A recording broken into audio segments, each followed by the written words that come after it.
आई होली चढ़ल छै सब में उमंग गे लगावाइले छोरी रंग गे लगावाइले गुरकी रंग गे मैंने लेना बतिया प्यार से नहीं तो करबो हम जंग गे लगावाइले छोरी रंग गे लगावाइले गुरकी रंग गे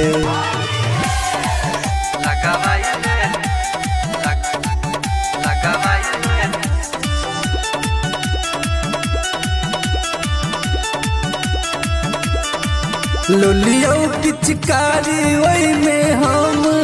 रंग भर लेबो ज्यादा नहीं करबो मन मानी बस छुआ के छोड़ देबो बस सटा के छोड़ देबो तू जना कहबी लगेबो डार्लिंग करबो नहीं तंग गे लगावाइले छोरी रंग गे लगावाइले गुरकी रंग गे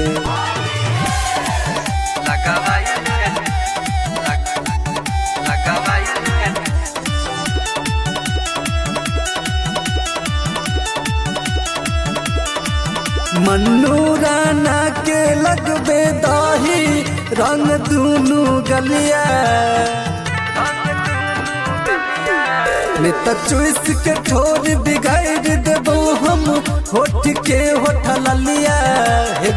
होठ के होठल लिया मुँह किस्मत वाला कहो तोरा छिए हम दबंग गे लगावाइले छोरी रंग गे लगावाइले गुरकी रंग गे लगाइले गे।